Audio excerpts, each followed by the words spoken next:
So here we are at the studio. Come on in, I want to show you the toys. Maybe take a look around real quick.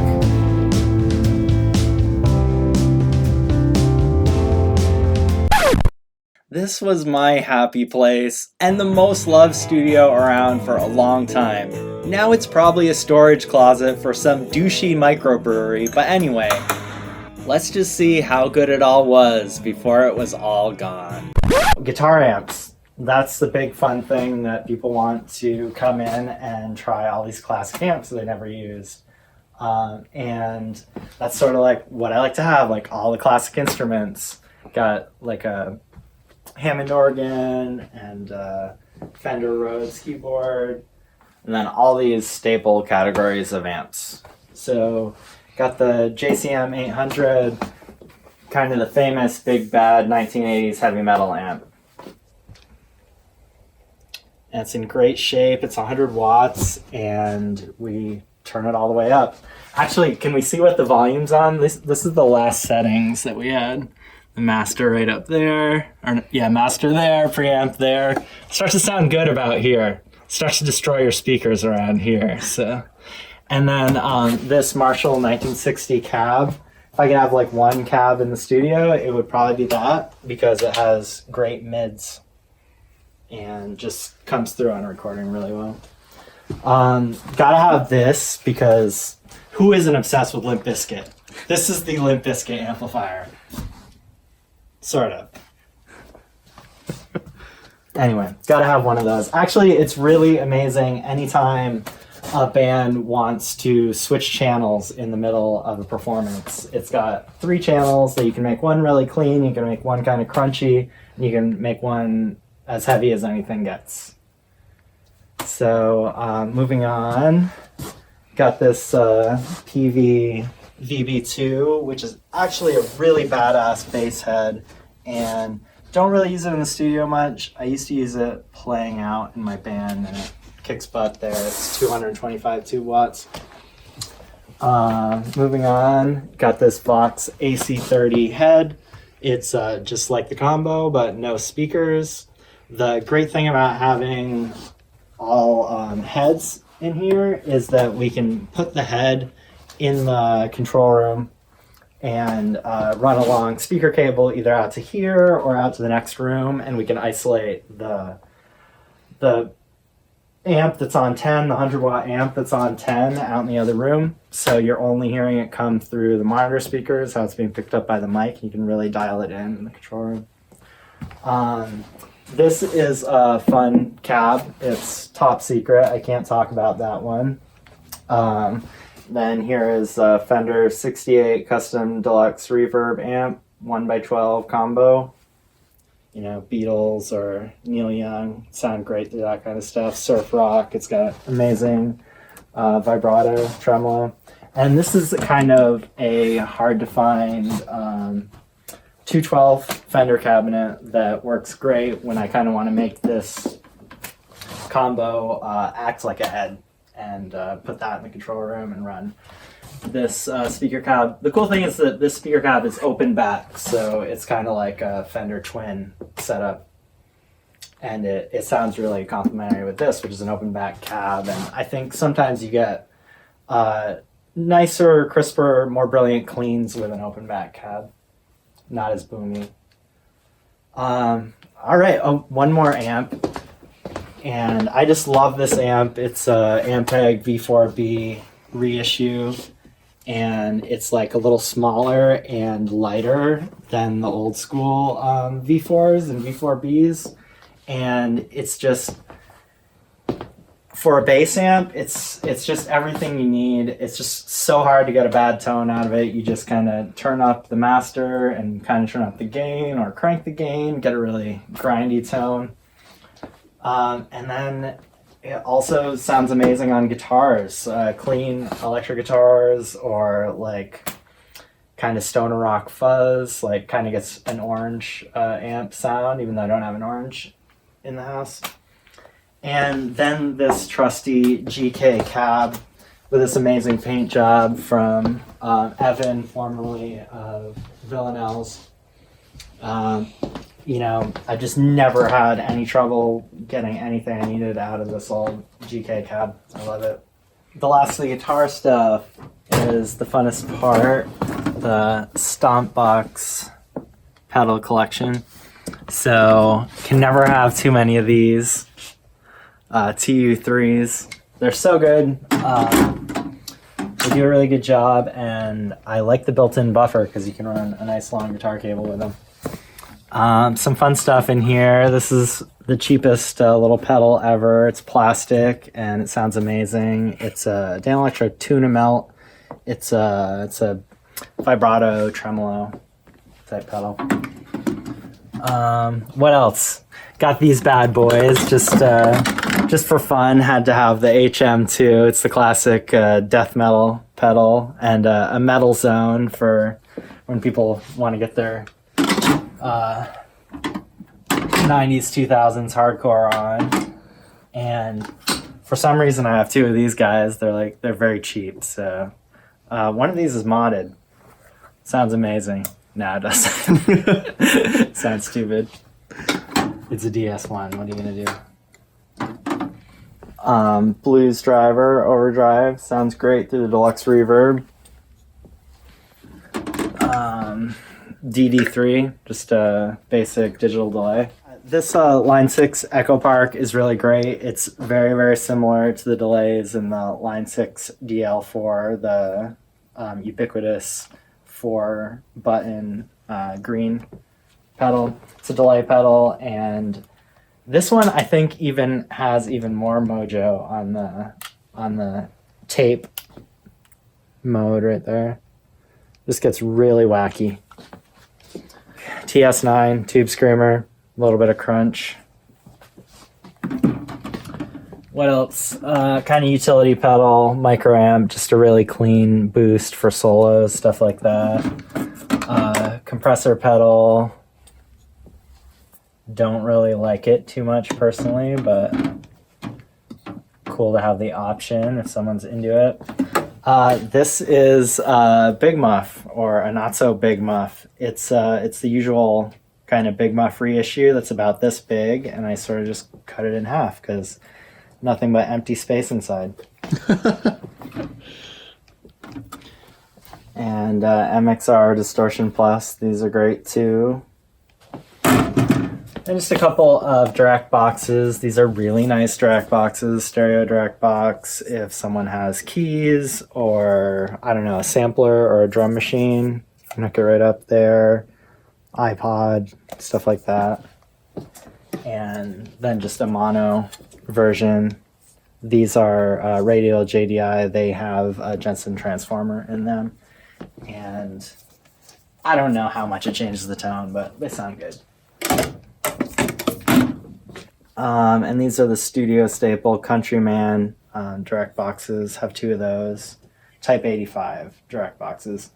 These are phantom powered, so they work good on passive sources, quieter things. Ooh. And this is a really nice pedal too for using heavy distortion. It's a decimator, ISP decimator G-string. It goes in your effects loop and is triggered by the guitar in such a way that it makes a really natural decay on the gating effect. Really can solve a lot of problems if a amp and pedal chain is extremely noisy. So a couple more down here. I keep this Swiss Army knife pedal, just it's a Line 6 thing. It has basically every kind of pedal you could imagine. And this is the omnipresent DL4 delay pedal and looper, all that good stuff. Rat, 80s, 90s Rat, love it on bass. A Line 6 flanger, cheapo Behringer delay, which sounds good.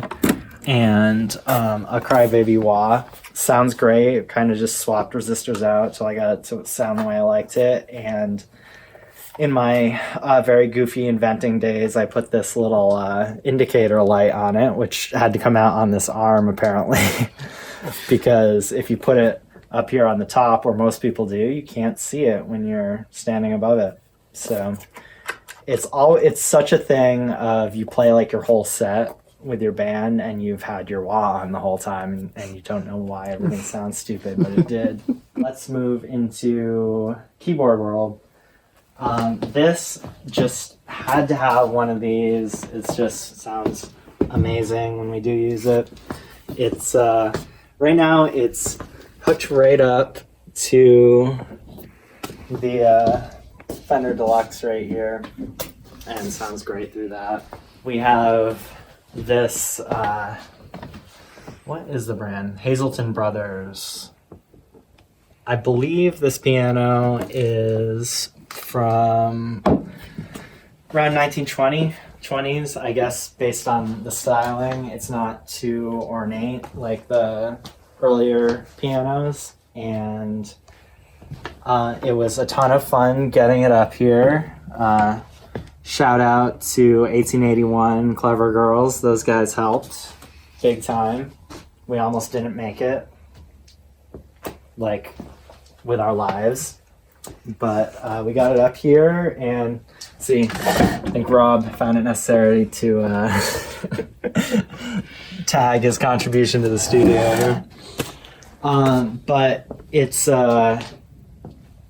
just got a really deep, resonant tone, and I don't know, it sounds mellow and great, and all the keys are in great shape, and done some work on the hammers and stuff, and it's in very good condition. This one is really fun too. Gotta have a Hammond of some kind. It's got the same tone wheel mechanism as a B3, but it's Spinet. It's got the speaker built in, and just has this really amazing organic sound. It's all the tones are being generated mechanically. This huge steampunk system of gears and stuff inside. And here, I'll fire it up. So it has a starter motor. You flip one thing to get the gears turning, and then another to keep it running. So when we're recording this piano, really often it's on casters. Had to put big heavy duty casters on. You can pull it out and really sounds amazing with by miking it from the back, either with a large diaphragm condenser, or I like to put two ribbons on it for a little bit of a stereo thing.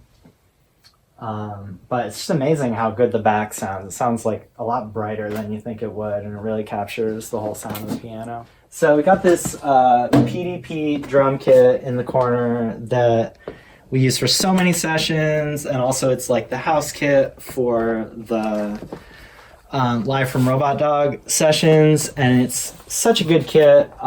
Keep it in really good shape, keep the edges waxed, and keep good heads on it, keep all the hardware in good condition, and it's great because I can get a really modern rock, modern like tight DW kind of sound out of it, and then we can kind of muffle it down real easy and get like an old school Gretsch Ludwig indie sound out of it, no problem.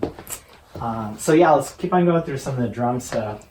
So for kind of getting those different sounds, this is great for that real soft indie or country or ballad type of thing. And then you got a couple of these, and this is the normal way we use it, but then I always love turning around to the plastic side for getting that really modern, snappy sound. And also have a set of these guys for you death metal bicycle pedaling blast beat guys and girls. All right, so yeah, we got that kit, but the snare drums are where it's at, and I guess we'll start down here with this is a 70s Ludwig Superphonic, And these are aluminum, they're chrome over aluminum. So they're like a nickel chrome over aluminum. And a lot of times this chrome finish really starts to peel off, and this one's in really good shape. And this snare sounds so good. It does just about everything. It can be like a really fat ballad tone, or just really the classic middle of the road snare that you want to hear, that you're used to hearing from so many sessions, or you can tune it up and get like a really fast punk thing going. And yeah, moving through more Ludwig snares. They're just the best. They just make my job easy. They sound good. This is, you know, the king of all snares. Everyone wants to use one of these, so it's fun to come into the studio and try it out. It's the Black Beauty. It's a 6.5 inch deep one, and just sounds huge. So much body, but also a ton of crack, and has a really distinctive bark, I think, from the brass shell. It's black chrome over brass. And this one I went and I put die-cast rims on, just to kind of up the ante on that, get even more of a solid punishing sound out of it. And this is also a Superphonic chrome over aluminum, but this one is a 6.5 inch deep one. This is the classic John Bonham kind of thing. Again, this has a little bit of everything. It's got a huge body with a lot of crack. It's just got everything you need.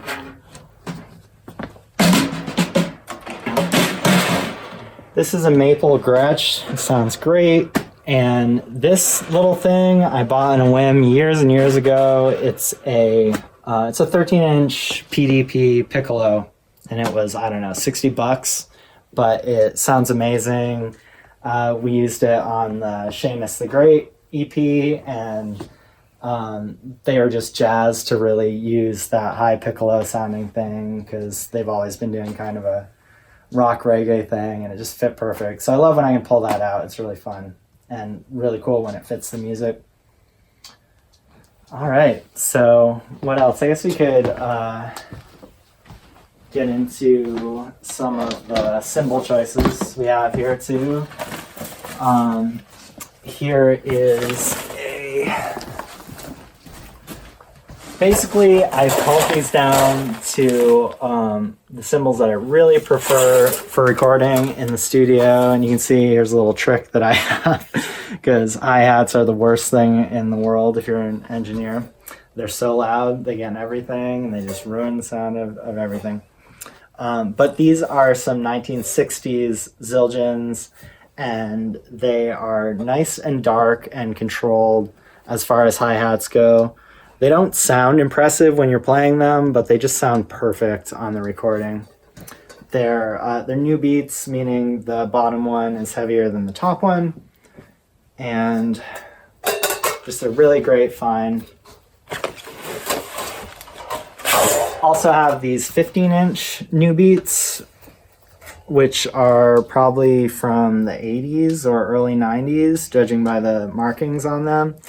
And these sound really great too. They are a little more controlled in the fact that they're bigger and they just kind of have a lower pitch. So again, they're a little less harsh and a little easier to work with on recording.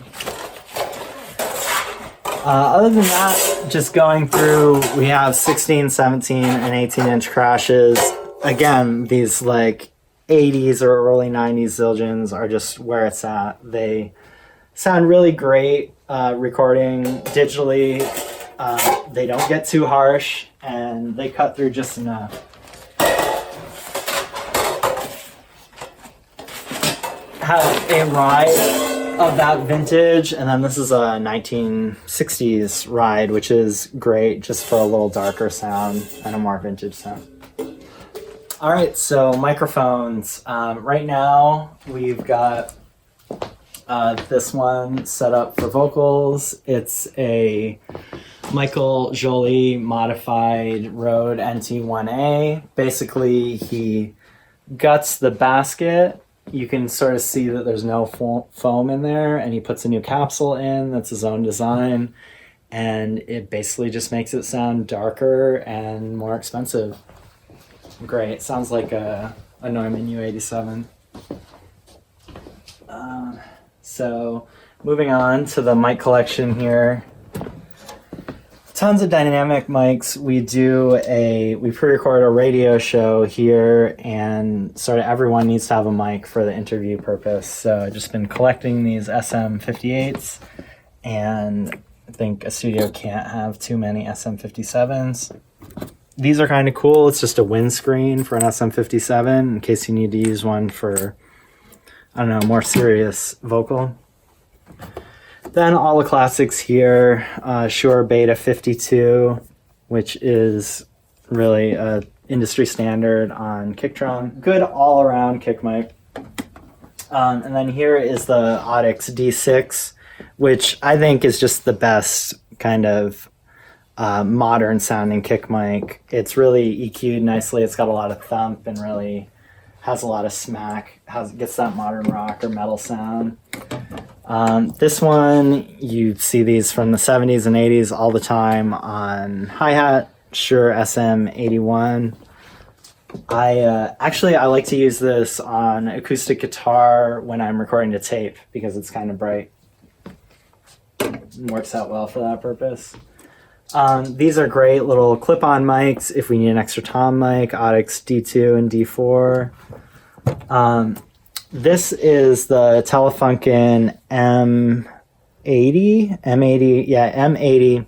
It's started as like a really fancy vocal mic to get a dynamic vocal mic to sound a little more detailed, like a condenser, and people started using them on snare drums. So this is just the shorter version that's made to go right on a snare drum. This is an Audio-Technica 4041. I like to use this on ride, and it also sounds great kind of darkening up like a mandolin or a violin fiddle.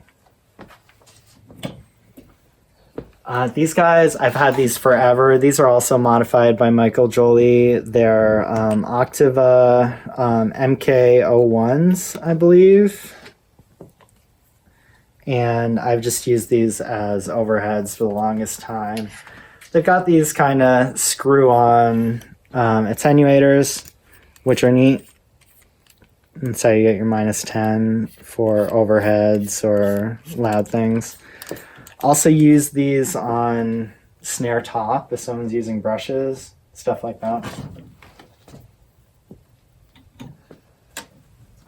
All right, so that's it for that drawer. Down here we have these ubiquitous Sennheiser 421s, MD 421 2. These sound great on toms. They just industry standard for toms. Only bad part is they fall and they're heavy. Got some of these Sennheiser E906s. They have this little EQ on them. I generally put it set to EQ up the highs because I'm usually going to use these on a quick live session, like a Tim Lewis session, just hang them from the guitar amp. And I'm just always trying to get highs out of the guitar amps just to get it closer to a mixed sound from the start. Here is Audix's little i5. It's their SM57 variation. Used to use this a bunch. I don't know. Don't use it too much anymore for whatever reason.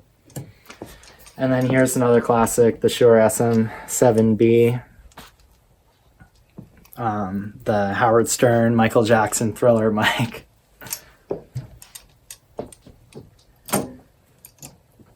And then this mic, Elvis mic, which sounds kind of shitty, but looks cool on a video. And then this, probably the first condenser mic I ever bought. It's a Samson CO3. And I use this for a room mic from time to time. Sometimes I'll put this out in the hallway catching the sound of the drums in here and the amps out in the other room, stuff like that. All right, so while we're over here, oh yeah, I have some a few extra mics. These are very cool. Love these mics. These are Apex 205 mics that I modified myself. Gutted all the foam and crap in there, so they're very delicate. And also put corrugated and hung new ribbons in here. Cut, corrugated, and hung new ribbons, which is quite a process. And I've blown these out. Blown both of them out once and had to redo them. And it's not a fun experience ribboning a mic. So I'm really glad these are in there good and holding up. One thing about ribbon mics is you want to hold them, you want to store them straight up and down so the ribbons don't start to sag over time. That's why they're up here in these cases. These mics, I don't know, I don't use these much anymore, but I felt like I needed something that was reminiscent of a Royer 121, and these are something or other Chinese copy of a Royer 121. It's kind of a tough ribbon mic that can go right in front of a guitar cab.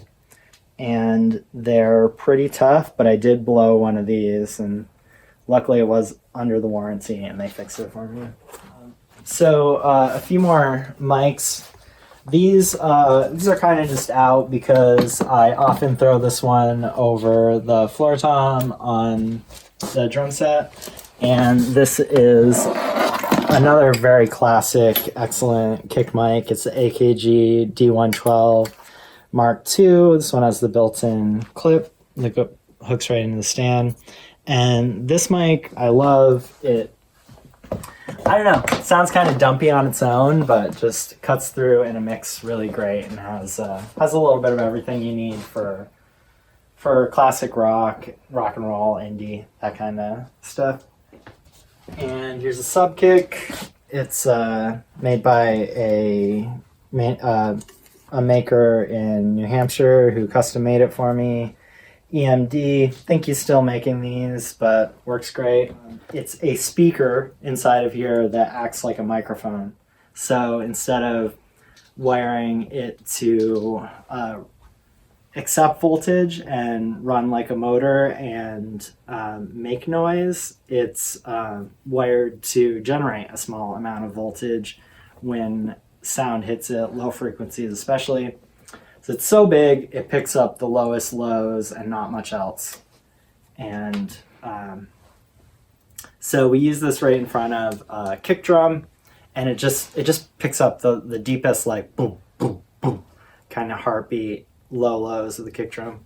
So just have a couple of things out, just like to keep that kind of set up. So you do something like this, quickly be in business, recording guitar amp. And this guy is an AKG 451 and 451B, and I like to use this as a bottom snare mic. Strangely enough, I found that it picks up a lot of body and just works great for bottom snare. So a lot of the beautiful artwork in this room is my cousin India Carson. This is really like one of my favorite pieces of hers. It's got a really interesting technique using I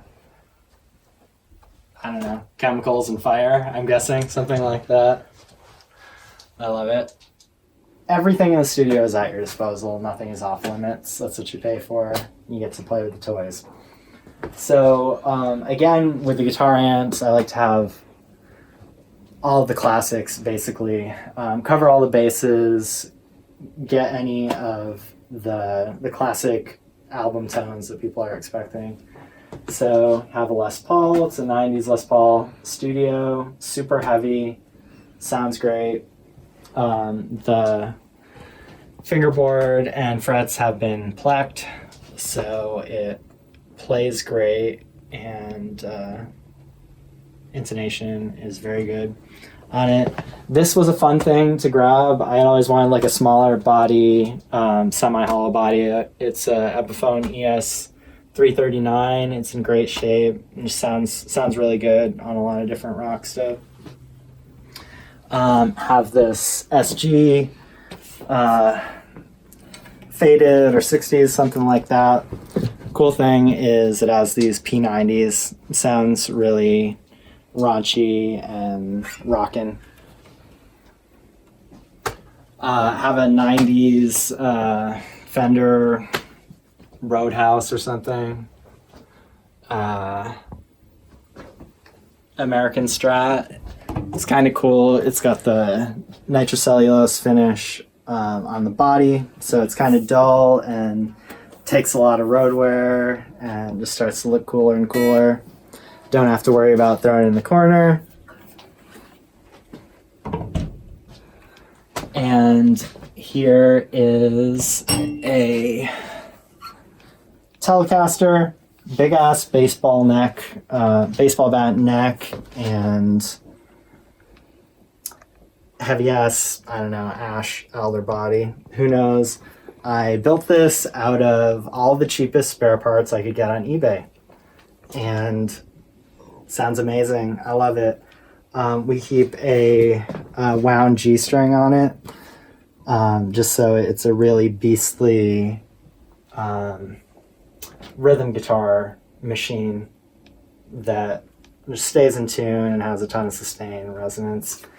It's got these old school saddles, but they are able to twist, so you can really actually get the intonation much better than you could normally with that top loading setup. And this also has a compensated nut up here that really works quite well. So that one is good when you want to get your open chords in tune, which isn't always the easiest thing to do. So I guess over here, a few more things. You got this cool little headphone box. When you're tracking guitars and you want to hear a little closer, you're sitting on the couch or whatever, or just hanging out and mixing. Got your individual volume controls and stuff there. Works great. All right, so getting to the goods, this custom recording desk that I made to house all our tracking gear has this iPad built in here, which is really neat. It's basically just an external monitor, like to run the mixer down there.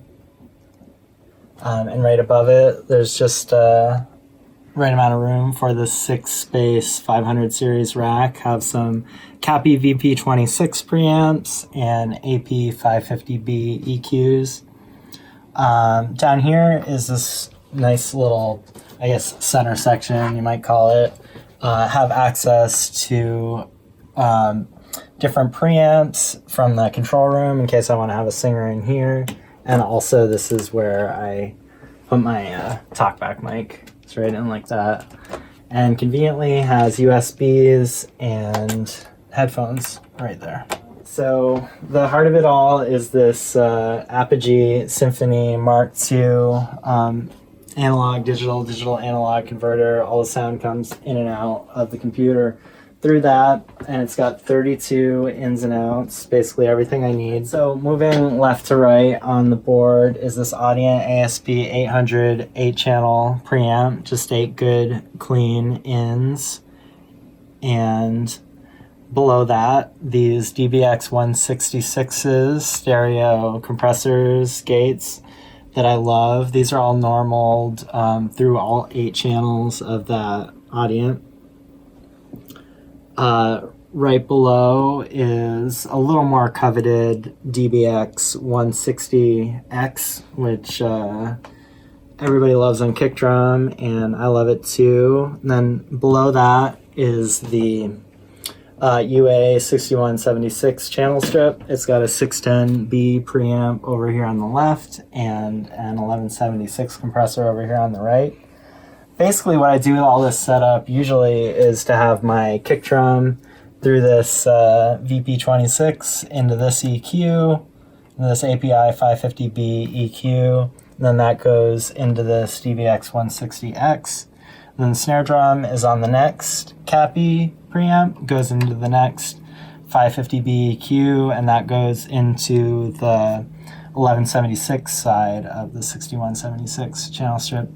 And those are all normal and ready to go because I use those all the time. Don't have to do any patching or anything. Over here on the right, it's just basically 8 additional ins. So when I have a big live band in here and we want to capture all their 14 mics on their drums and keyboards, 2 guitars, and we want to do like direct ins on the guitars and scratch vocals and all that stuff, never have to worry about running out of channels. That runs into this old school PreSonus ACP88. It's a 8-channel compressor gate system. It's so 90s or 2000s, but it's super convenient. It's all normal through the 8 channels of that Yamaha preamp up there, which is also a really underrated preamp. Super clean and solid, and it's huge and well built. And then this is my headphone rig, which is this old school Samson unit, which has just worked forever, and I've pumped so much juice through this thing over the years, and it totally runs. It will run 10 sets of headphones in there and 4 sets of headphones in here. It's never had a hiccup. My monitor speakers are these old M-Audio BX5As. I love them. They work great in the size room. I use them with kind of a no-name subwoofer, and they just do everything I need them to do. These are kind of fun, a wireless headphone setup. We use these for our video crew when they're out in the live room shooting videos for the radio show that we pre-record, so they can actually hear what's going on, hear the vocalists. Moving away from digital world, now we're over here at the tape machine. It's an 8-track Tascam, and it's in really good condition and just sounds really brilliant. I mean, you might think moving from digital to tape, you might think it would have kind of a lo-fi sound to it, but it really doesn't. It just sounds warm and brilliant, very clear, really hi-fi, especially with brand new tape and the way we like to clean the machine every time we use it, before and after. Right above that is an instrument that we missed. It's a 1979 Fender P-Bass. And again, just wanted the classic instrument kind of can't fail bass tone for, country, classic rock, anything, metal, just covers it. One last thing is a 1/4-inch stereo tape deck, reel at the bottom, and that's great for recording a band or a multi-track album project on the 8-track 1/2-inch machine. Run it through our analog mixer over here, which is this newer Mackie, which just works great. The sound quality is really excellent, especially when you gain stage things properly. And also have this little box down here, really classic 80s, 90s unit, the Yamaha SPX 92. That runs all the effects, the great kind of 80s snare sound. I always have it loaded up. All right, so that's about it. But by far, the most important thing we have in the studio, this guy right here, Robot the dog. He's absolutely the best. Works with me every single day, every tracking session, every mix. Such a sweetie. All right, so that's it. Thanks for watching, and hopefully see you next time. Bye.